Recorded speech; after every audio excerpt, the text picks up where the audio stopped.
Good afternoon. I'm Suzanne Borden, Moment Magazine's Zoominar producer, and I'd like to welcome you to today's program, Oh, I Remember the Black Birch, a play reading and talkback. This program is part of the 2021 Moment Theater Festival.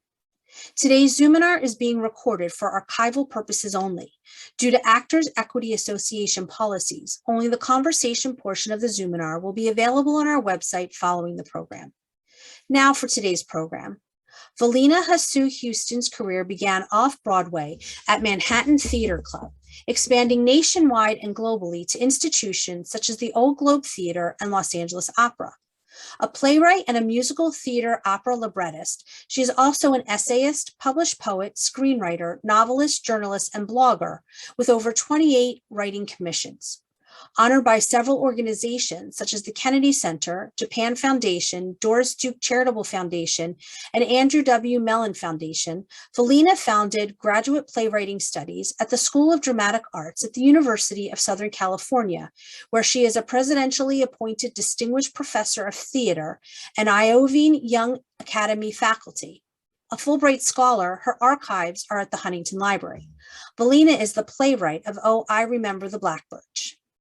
Maria Mazer is an award-winning and critically acclaimed director of theater and film.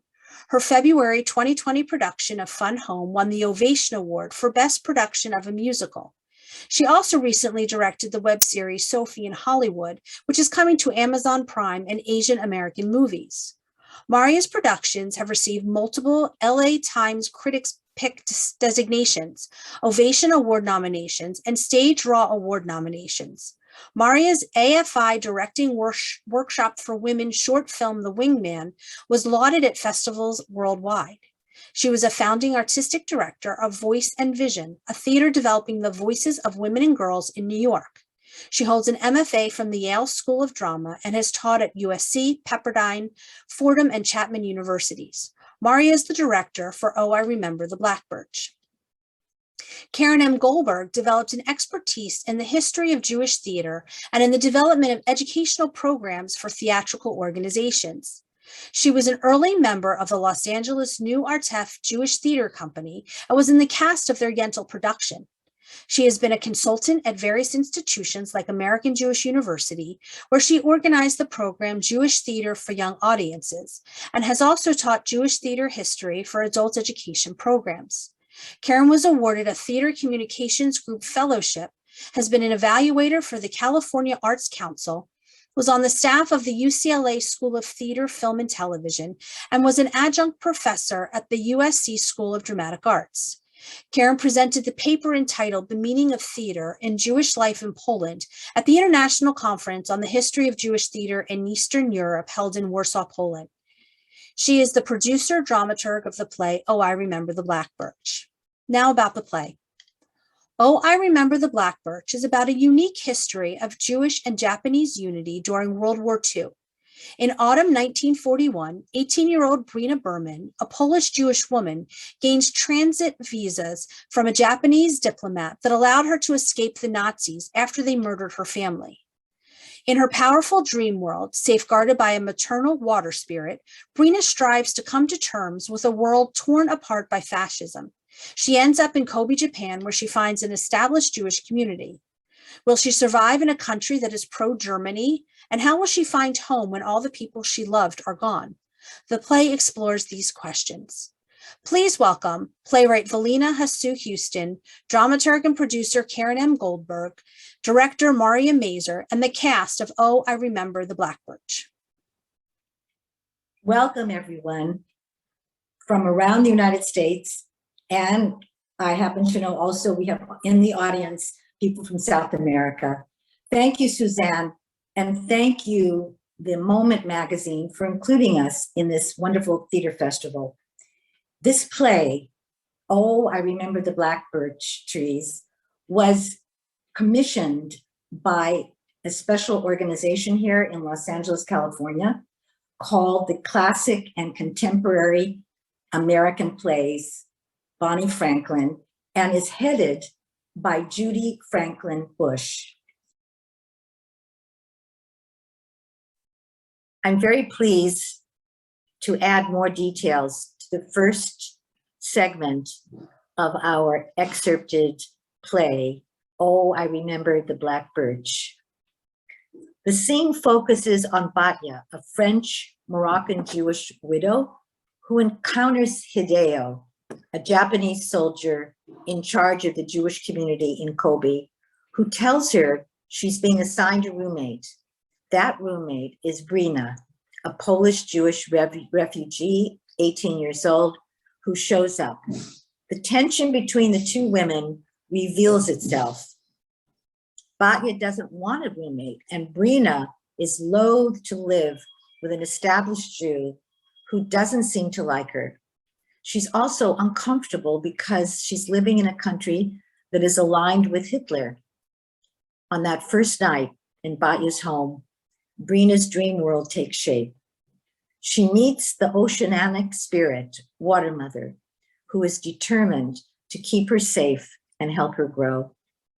She also, Brina, has nightmares about the horrors of Nazism and how they affected the lives of her little brother and her parents.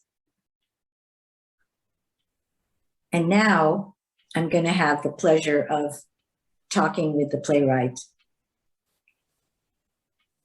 Hello, everybody. I'm Velena Hasu Houston, the playwright. Thank you so much for joining us today. And thank you to the cast. I want to just introduce them briefly to you. Brina is portrayed by Katie Peabody, and Batya is portrayed by Laura Goldschmidt-Flanagan, and Hideo is portrayed by David Nguyen. Kayoko, the nun, who you'll see in the second segment, is portrayed by Julie Lee. Water Mother is Caroline Stephanie Clay, and Polly is Alex Portenko. The director, as you know, is Maria. So Keren, please go ahead. Wonderful to see you, Velena, here, and having the opportunity to really introduce our wonderful cast and this beautiful play to a broader audience. In fact, we know actually today there are some in the audience, not only in the United States, but in South America, and I hope perhaps even in Japan. We're hopeful for that.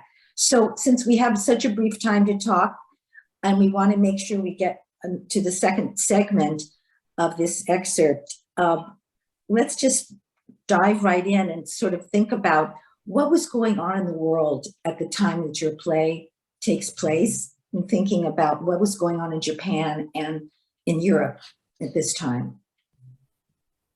Well, of course, World War II was raging, and we were in the midst of the Holocaust. And I am interested in the Holocaust because I really consider it, one of the deepest wounds of humanity. And the play explores what happened during the Holocaust, not the Holocaust itself, but its impact on Brina Berman, this 18-year-old woman living in Warsaw, a Polish Jewish woman, and also the subsequent impact of all of those events on her life. Well, what's really fascinating about this story is that many people know about the diplomat Sugihara and the heroic way in which he saved thousands of Jews who were running from the Nazis and ended up in Lithuania. But the story of what happened to those Jews that he rescued is really not known. And you're giving everybody an opportunity to think about, where did these Jews go and what happened to them? Because, there's this Jewish idea that if you save the life of one person, you've saved an entire world. Absolutely. I think that, first of all, I find that most treatments of this particular era of history focus on what Chiune Sugihara did, which was, of course, a wonderful thing. He wrote transit, as a Japanese diplomat living in Lithuania, he wrote transit visas that allowed thousands of Jewish people to escape Nazi Germany. And I am focused on what happened after Sugihara, because we know the event of the transit visas, but that means thousands of lives spread around the world. And I'm interested, which is why I began to explore the play, I'm interested in what happened when those Jewish people ended up in different countries, particularly Japan, because of my own background, and the intersection of cultures that occurred when Jews and Japanese coexisted in Kobe in late 1940 and through 1941. And the reason I'm interested is because as we know, Japan was an Axis power country. It was a pro-Hitler country. And yet here were Jewish people living peacefully and well treated in Kobe, Japan, months before Japan was to bomb Pearl Harbor. So there's so many surprises in the story of your play. And I think, you know, the idea that Jews actually were in Japan and at all the times in this fall of 1941 is really an amazing thing for most people to learn about. So perhaps you could tell us more like the backstory of what is the history of Jews in Kobe, Japan? Well, I don't purport to know the entire history, but this I know, and it's relative to the history that I was interested in, which is this. During the time of the Russo-Japanese War, there was a Jewish American man who actually was born in Germany, but was living in the United States. His name was Jacob Schiff. He was a banker and a businessman, and he helped Japanese military. The Japanese military was looking for ways to fund the efforts that they needed to be in the Russo-Japanese War. And Jacob Schiff led the pathway to those funds. And so that act created a very positive feeling towards Jewish people in Japan at the time. So this is the early 1900s, at the turn of the century. And that led to the establishment of different Jewish communities around the country, mostly in Kobe, Japan. So there was already an established Jewish community when these refugees from Nazi Germany came into, and Poland came into Japan. And so then you have a really interesting cultural intersection, because you have not only the Japanese who are in an Axis power country, but you also have an established Jewish community, which was called Jewcom. And then you have newly arrived Jewish refugees as well, from different countries, largely from Poland. So you have a clash of cultures, even though there's a group of people who happen to be Jewish, but they're different kinds of Jewish identity. So, you know, I might mention at this point that, in fact, that your story was amazing, that your story came to you, because actually I have a relative myself who was, like Brina Berman, 18 years old, a refugee in Kobe, Japan, and who ended up having a transit visa that led to her family arriving in Buenos Aires, Argentina. And their name was Alexandra Pashka's family. So it's very meaningful for me that I've had the opportunity to work with you, Velena, on this play, and that the fact that you came to this story, a very important story. Yeah, it's interesting because, you know, earlier you talked about the notion of saving a life. I mean, in writing those transit visas, what Sugihara did was actually massive, because if you think about it, it's not just saving Brina Berman's life, but as the play explores, and then the world beyond the end of the play, many lives were saved because these people were able to build futures, build worlds, have children, continue their legacies, which would not have occurred if those transit visas had not existed. Yes. Well, it seems like it's time for us to go on to our next segment. For our second excerpt, here are some following details of this segment. The scene opens on Kayoko, a Japanese Buddhist nun, reading a prayer.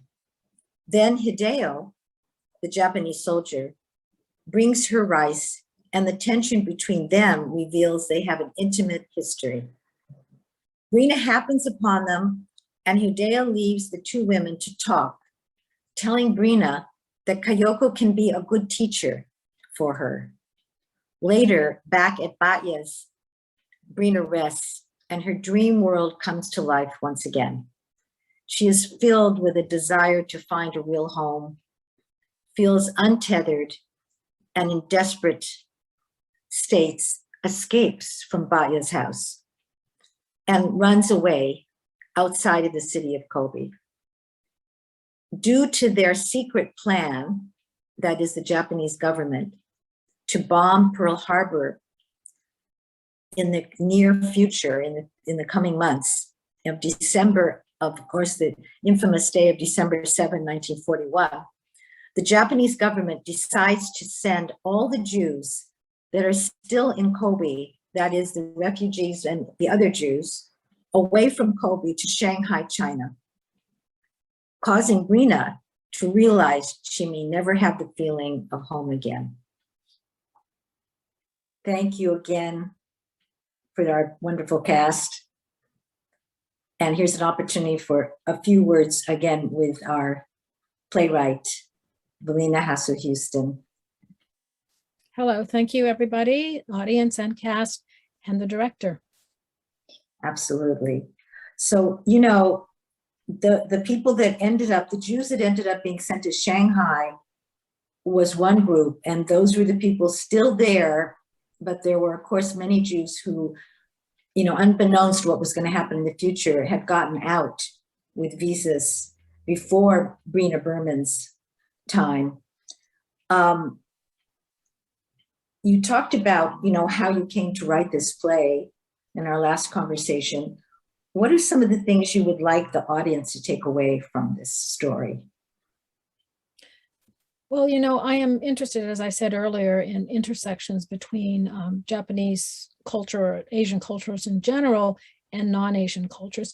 Probably interested in that because I am an intersection of Asian and non-Asian cultures. But I feel that the takeaway needs to be that we can become more tolerant, that if we are exposed to other cultural traditions and ways and ideas, and particularly if we have to coexist in any way, then we can learn from that. And I would hope that in seeing a play like this, that it would cause an audience to reflect upon the coming together of different cultures and how they can indeed coexist, even in a time of war, even in a time when the people come from different sides. That's a very beautiful reason to do it, and probably, you know, the hope would be, if audiences take that away from the play, that it's needed more than ever in the world that we're living in right now. I think that you know, it's hard to imagine that these two people came together in such peace, but I can say also the video I saw of my relative, Alexander Pashkas, who was there, it actually confirmed that, exactly what you're saying.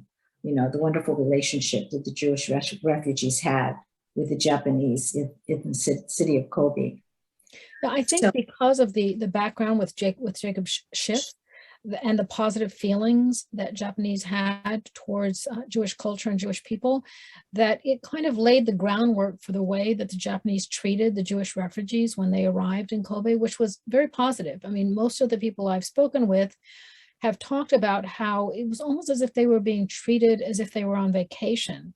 And if you think about and if you think about the horrors and violence of Nazi Germany and fascism, to leave one's homelands behind and arrive in a country that is so totally different from everything you know, but to be received so warmly is a wonderful thing that probably also makes one a little bit suspicious too.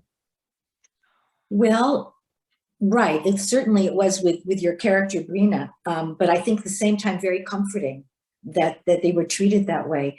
And, you know, it also made them feel, I think, more of a possibility that people could be kind, given what they had gone through for so much. And I think also, very importantly, that you're honoring the memory of those people during that time, both the Japanese, who, you know, were so generous and welcoming, and the Jews who were, many of them are gone now, but who had gone through so much. I think it's really important that we remember these moments that history often, you know, forgets about. Yes, in fact, on my first visit to Krakow, Poland, many people, of course, said, are you going to go to Auschwitz? And I really couldn't bring myself to do it. It just seemed that I just expected pain. But on my second visit to Krakow, my husband, Peter, and I did travel to Auschwitz. And I went there with a sense of, as you can imagine, great trepidation. But I want to say that I mean, I've seen many horrible things, but when I saw the remnants of the violence committed against Jewish people, it really nearly broke my faith in humanity. And I feel that my husband felt the same way, and he's from England. We talked about that. And it made me feel, with regards to this play and other stories that I see like this, these stories of survival among people who have been downtrodden and marginalized, it made me feel really compelled that we as human beings cannot lose faith in humanity, because if we do, we lose everything. So, so I feel that it's important, whether it's through the theater art or another kind of art or something that we read or a place that we go to visit, that we just remind ourselves that no matter how bad it gets, we cannot lose faith in our humanity. That's the only way we have to move forward. Absolutely. And you know, you captured so much the emotion of being a refugee. Is there something about that that resonates with you in your own personal life? Well, I mean, absolutely. First of all, I feel that so many cultures in our land, in our sense of being and humanity, are seeking a sense of home, a sense of belonging. We even see that among communities here within the United States, and I think that was and is a huge landmark for many people, Jewish people, as well as others. And so, in my personal history, my mother is someone who came from a different country. And my sister and my brother and I were all born in that country, which is Japan. And she came to the United States at a time when there was a very strong anti-Japanese sentiment. Not that it's really gone away, but I mean, right after World War II, it was quite vehement. And because of that, I think that I have always had a sensitivity for migrants, immigrants, whatever word you want to use, refugees, people who seek to build a home in a land that is far away from where they grew up or what they think of as home. So in that way, the Jewish experience during World War II has always spoken to me, but also just simply because, you know, as I said on my second visit to Auschwitz, I mean, for people to go through that experience, I mean, I'll never forget some of the things I saw, and I'm seeing them, you know, years later than from the times where they actually happen to people. But what human beings can do to other human beings astonishes me. And I hope that we can move forward in a more positive way. We have to, as you said, we have to move forward, and we have to believe that, you know, we can appeal to someday, you know, having a much higher level of regard for each other and honor each other and appreciate one another and appreciate our differences. And certainly what you just said, you know, the whole world seems to be on the move so much more. There's more immigration, there's more refugees, there's, you know, unfortunately, war constantly with us. So you captured a lot of that in the play, which is amazing because it's a story from a long time ago. And yet, unfortunately, some of the aspects of it that are so dark resonate for the life that we're living right now. And, you know, I think is a very strong message. So I think we only have maybe another minute or two. Is there anything else you would like to talk about in terms of what you want people to know regarding this particular play? Well, no, I mean, I first of all, I just want to thank the audience for being here, and thank you, Keren, as dramaturg and producer, and Maria Mazur as the director, as well as the wonderful cast. I do want to say that I think that art has a transformative power, and I feel that if we can experience, whether it's a play, a film, a poem, that it somehow shakes our soul in a different kind of way.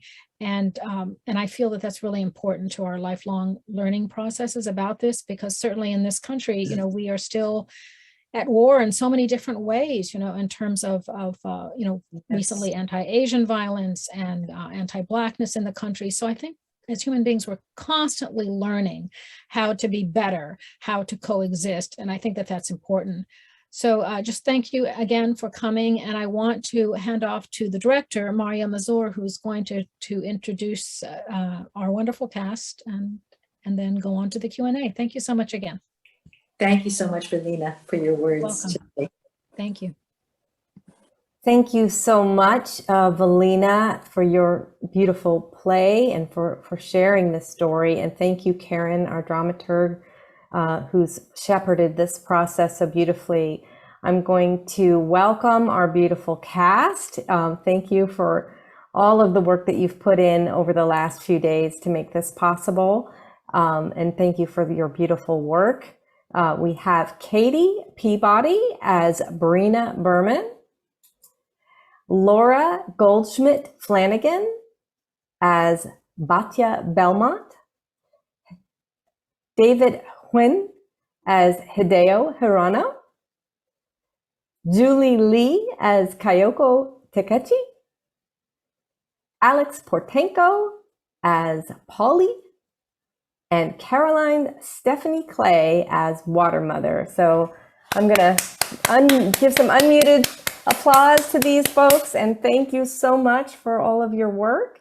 It's been such an honor to work with you. And I'd love to hand it off now to Suzanne, who's going to start our question and answer. Thank you. Wonderful. And I'd like to have Velena join us as well. So and Keren, please. And Keren, yes. We'll start off, first of all, thank you all. That was wonderful, wonderful. We've gotten some comments from people that they really enjoyed the performance. So thank you all. The first question is for Velena. Why did you decide to name the play, Oh, I Remember the Black Birch? Great question. The reason I did is because I believe, and I'm sorry if I mispronounce it, there's a river that probably was, I think the site was probably strategically chosen by Hitler, but there's a river that goes by the Auschwitz camp, and it is a beautiful river lined with black birch trees. And the black birch, from what I learned from my Polish friends, is quite prolific in the country of Poland. And so I thought that the beauty of the river and the black birch trees is a memory in the mind of Brina Berman, the protagonist of the play. And so when we migrate to other countries, all we can carry with us are our memories. And so I named the play that because of Brina Berman's memories of her homeland as she moved away from it. She was forced away from it. Thank you. Somebody wanted to share that they were born in Poland and their parents were one of the first to receive the transit visas to Curacao, and that he spent several months in Kobe, and at the age of 4 with his parents, until the age of 4, before he received a visa actually to the United States. His main recollection of the difference in cultures was that he could not get used to removing his shoes when he entered a room. And he remembers being criticized by the Japanese in the house when he went clattering up and down the stairs in his shoes. And just wanted to note the importance to remember the hospitality of both the Jewish community and the Japanese in Kobe. So just wanted to share that. What kind of research went into both writing the play as well as for any of the actors in coming up with your characters, portraying your characters? Well, I will briefly say that with any play that I write, I just dive into the research, and that can be reading books. It can be first-person interviews with people. If I can visit places, which is the main reason I went to Auschwitz, because I didn't want to it would be like, walking into the devil's lair as far as I was concerned. But I needed to go there because I wanted to experience it as part of my understanding of the Holocaust. So it's things like that. And the actors, the amazing actors and what they find to bring to their characters, they can only speak to that themselves. Does any one of the actors want to jump in and add to that? We had so many conversations. I'm Julie Lee. Hi. We had so many conversations during rehearsal. Keren was a fountain of historical background information, and there's just a lot of conversation going on to help us as actors really dig in and get into the world that we were trying to embody. As far as personal research for my role, I did not do any of that, but I feel that I absorbed so much of the world from these remarkable. We could talk forever about this stuff with Maria as well. So yeah, all of that table work really, really helped this process for me. It really was such a treat to get to it was really kind of a wonderful opportunity to get to sort of pick Velena and Keren and Maria's brains about all of it, because there was just so much you know, a lot of this story is unknown to so many of us. And so it was just such an opportunity to learn about all of it. Yeah, it was really a wonderful, wonderful experience. And may I just quickly say that it doesn't end, because, you know, even in the process of working on the play now, I learn things from Maria or from Keren, or I read something new. And so the play continues to grow and develop. So that's art. I will say the only thing I did was try to figure out this French Moroccan accent, which is, you know, a little different from your average French accent, from all the Jewish accents. And I have questions about this fascinating story of this Moroccan Jewish woman who ended up in Kobe in probably the 20s. So, you know, we've only really worked on this play for a couple of days, but that's a story I've never heard, and I'm half Jewish, and my husband's Jewish, and we've been to Japan, and we love Japan, and to know that there's any this idea of the Japanese community, of this Jewish community in Japan, is utterly fascinating to me, and so I'm going to do more research now, given all this. Thank you. Yeah, and I should say that, you know, Keren's son, John, he visited Kobe and visited one of the shuls that's there. The community in Kobe, I understand, is smaller. The Jewish community within Kobe, Japan is smaller now, but there's still a shul there. He took some beautiful pictures. So those kinds of things add to our knowledge as well. And I should say to Laura that character is actually based on a French Moroccan Jewish woman who I knew, who had made her life in Japan. She'd gone to Japan because of her husband's business, but she spent her life from 20 until the time she died in Japan. I just will add quickly that there were Jews that ended up at the end of the 19th century, early 20th century, that were from the Silk Road. And many of them came from India, or they came through India, or they came from Persia. And then when they arrived in Japan, just decided to stay there. So some of the Jews in Japan appear to be Japanese, because there's been an intermarriage over certain generations. But in Kobe, yes, there is a rabbi right now, and I'm hoping that he might have had an opportunity, even with the time change, to have tuned in, because I know he wanted to. The next question, also for some of the actors as well as for Maria, what drew you to Maria to want to direct this play, and for the actors, what about the characters and story inspired you to want to be a part of it? Well, I'll jump in on that one. I was really drawn to this story immediately, partly from the historical aspects of, here's a world I didn't know about at all. I didn't know that Jews had lived in Japan for such a long time, and I didn't know that they had passed through Japan. I knew about Sugihara, but I didn't really know much about their stay in Japan, and what that entailed. But the more I worked on the play, I think the more I've been drawn to the thematic components of how do we overcome trauma. And maybe that is because today, as a society, we're all dealing with a group trauma, right? We've all had this pandemic, which isn't over yet, and we're still, I think, so much in the trauma that I don't think we've quite processed what it will mean for us. So I think it's a very important time for us to look at how we can overcome traumatic experiences. And in particular, there was this line that Water Mother says when she says, Brina Berman, float forward. It's not in the segments that we saw, but I was really drawn to those words and the idea that there are times in life when we actually don't want to go on, or we don't know how to go on, but somehow we breathe and float and try to find the next path. So I think thematically that was a very strong draw for me. I also just wanted to mention that there aren't that many plays that are so intersectional in their approach, where you see folks from not just even two cultures, but with the character of Water Mother, we have at least three cultural groups represented within the play.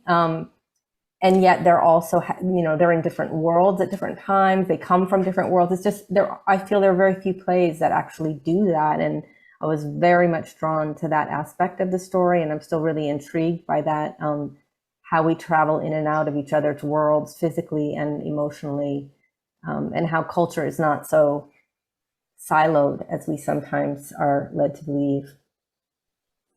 To that end, I'd actually like to thank Velena and Maria, because I've been through several iterations of these drafts, and to meet Velena, and she has been so generous, sharing her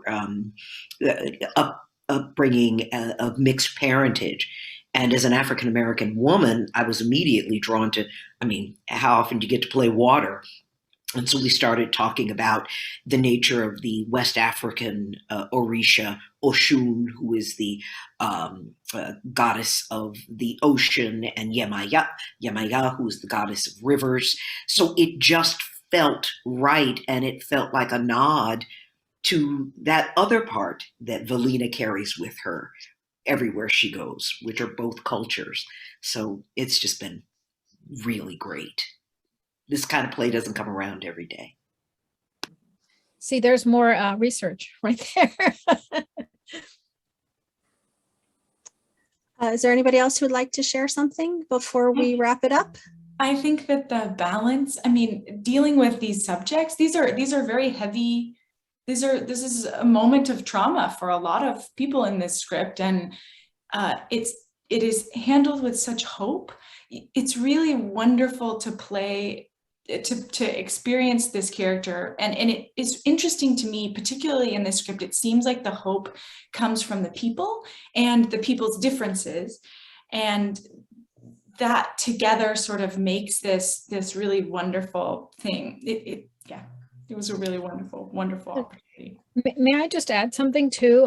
I just want to say, and hopefully you'll all find this interesting, but the seed of this play began in the dining room of Judy Franklin Bush. Keren Goldberg and I began having a conversation, and I was talking about Japan, and then she told me about the experience of her family in Kobe, in 1941. And I immediately became fascinated because of the intersection of cultures. And then Bonnie Franklin's classic and contemporary American plays said, run with it. And so we started doing research, and actually Keren has been with me on the journey the whole way. And then Maria joined us. So it was very meaningful. And we talked earlier about research.